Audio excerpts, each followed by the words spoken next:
Hi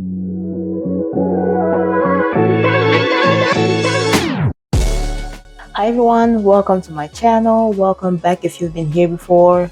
My name is Alexis, and on this channel I pretty much cover viral topics, and I usually write down important lessons that I learned from those viral topics, and I just speak my truth on camera. Today I really wanted to talk about 10 takeaways that I got from the very viral story of Risa Tisa on TikTok, the Who the F Did I Marry series. If you guys don't know, that is a 50-part series that TikTok influencer Risa Tisa posted about her personal story of a man she dated, married, and divorced during the pandemic. It's a lot. I suggest you guys take a look at it if you haven't already. With that being said, this is not a recap. I think everybody to go take a look for themselves so they can draw their own conclusions and they can learn their own lessons. But in this video, I'm just gonna go ahead and share with you guys 10 very important takeaways that I have from the entire story. There will be spoilers if you haven't watched it before, just disclaimer. So let's get into today's topic, shall we? One of the first things that needs to be said about this entire story, and I'm pretty sure this is something that we all know. This is something that is easier said than done, but this is something that I'm pretty sure most people are aware of. It's that self-love is the best kind of love. If that lady had any kind of self-love, she wouldn't even look at that man. She wouldn't even look at the man who put her through all this BS. In her story, there was so much insecurities. Like, you could just tell that at least 2 years ago, she looked at herself as somebody who had no choice and no option but to get what she was getting.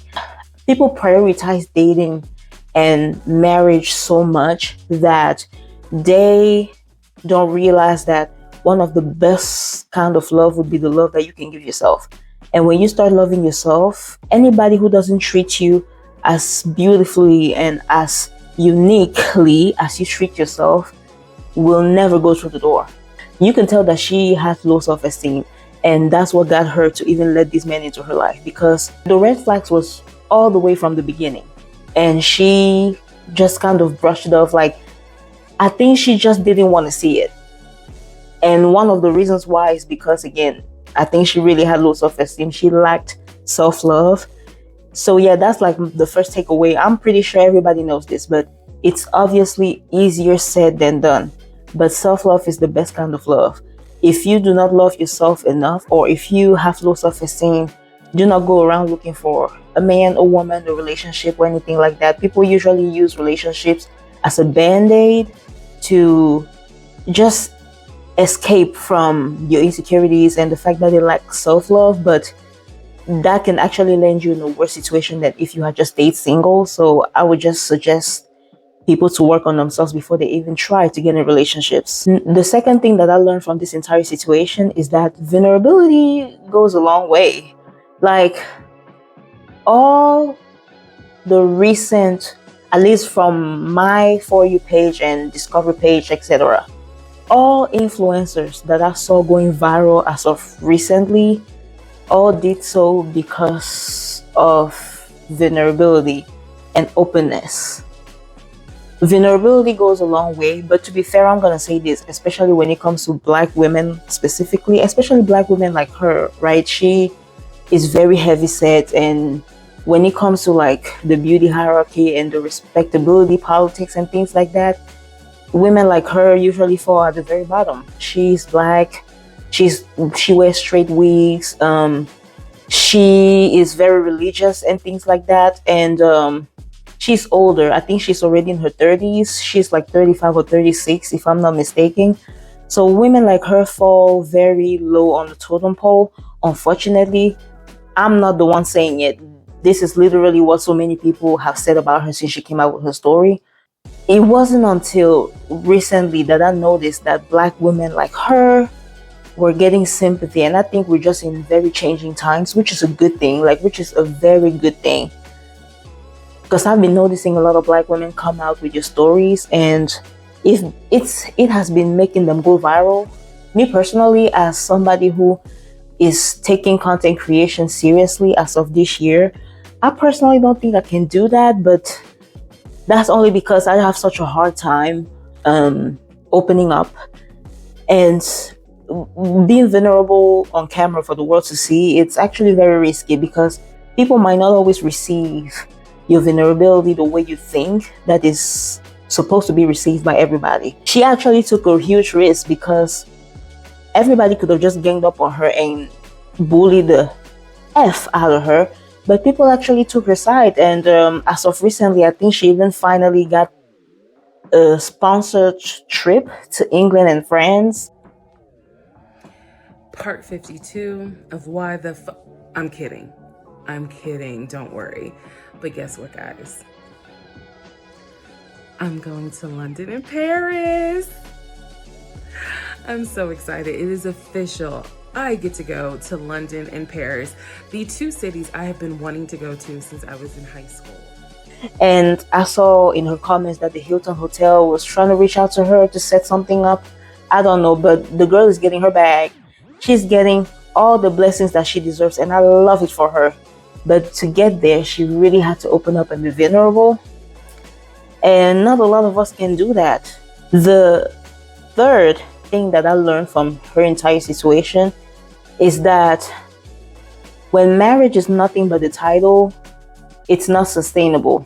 When she was talking about meeting Legion or Jerome or Rome, when she was talking about meeting him and all those steps that it took to get towards the marriage certificate, she put very little work into getting to know him, and she basically put herself ahead.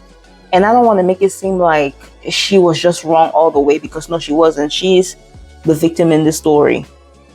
However, what marriage really is wasn't in the back of her mind when she was getting married to this man. Women feel pressure from society to get married. So a lot of women find themselves in traps like this, where, especially when they get to a certain age, they just want to impress. They just want to have a title, and they just want to show everybody that they did not fail at finding love. So many people are likely to end up in the same situation that she did, because to a lot of people, marriage is nothing but a title. There's so many things that goes into marriage that people don't address or even think about. What is in your marriage, within the marriage, is more important than the title and what everybody sees. People can make comments and laugh at you looking from the outside, but it's what you put in, it's the work that you put into the marriage and the way your partner treats you that truly matters, not those other people. So she completely disregarded that, and you all know how she ended up. So anyways, please always worry about what your marriage is behind closed doors than what it looks like to everybody else.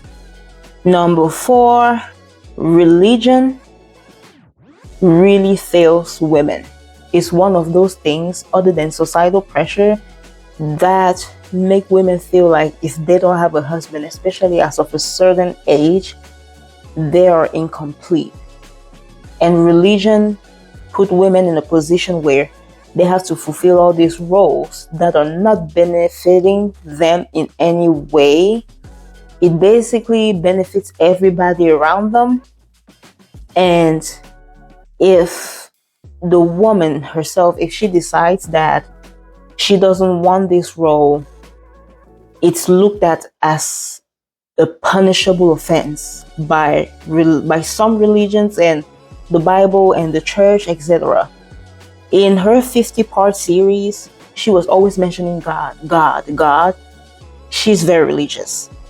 And there's nothing wrong with that, but the way she talks about religion was so weird. Like, she was always bringing it up. It's like, you cannot let religion take over your life so much that you don't even have common sense on your own. One of the reasons why she was so ready to get married, she kept saying that, I know God has somebody for me. I want to have a husband. I want to have a family. Religious people make it very confusing, and then make religion the end all be all, and it can create actual problems in your life. So it's like religion creates all these problems that religion itself cannot fix.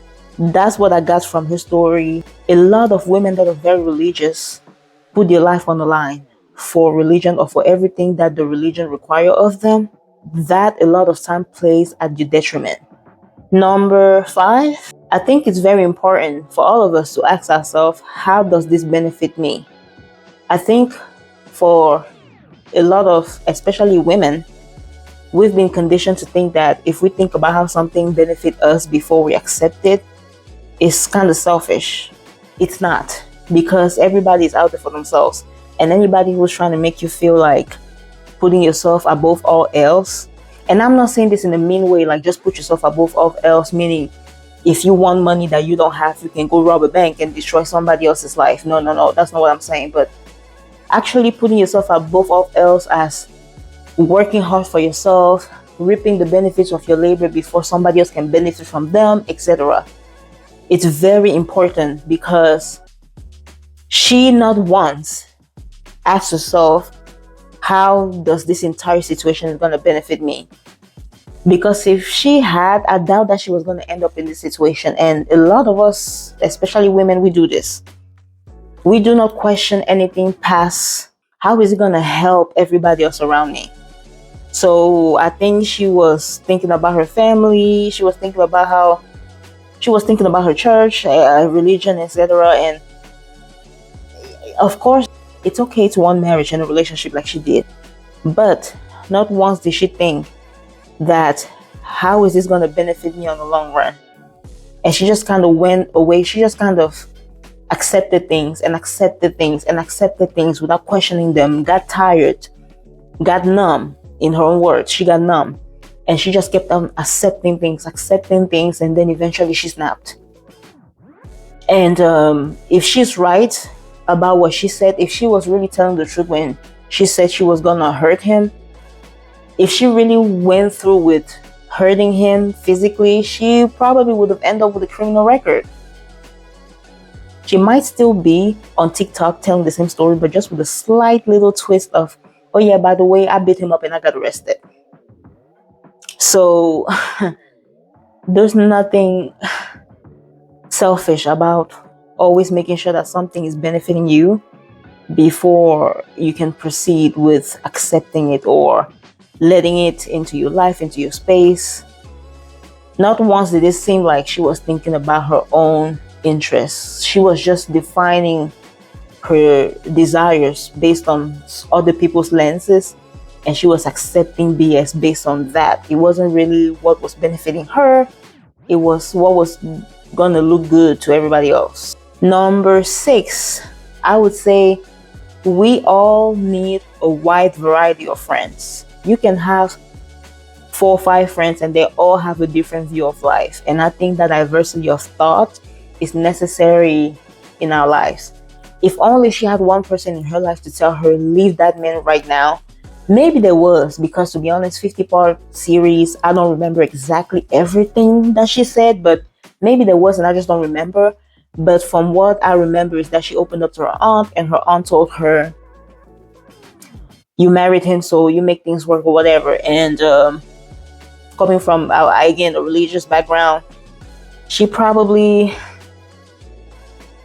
just had that same mindset of staying, even though it makes you cry, even though you suffer, even though you don't like it, even though it doesn't benefit you.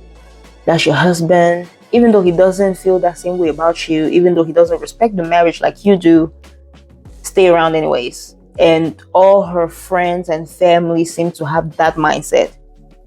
So again, we need a wide variety of friends. Like, we need different minds. We need a diversity of minds and personalities around us to receive different perspectives. If she had somebody who saw things a little differently from how she was seeing it, she might not have been in this marriage, or she might not even have ever gotten in this marriage to begin with. For number 7, I wrote down that she never put time to get to know him. If Jerome Legion was a good guy, I promise you he was gonna eventually be the one to divorce her or leave her. But he's a monster.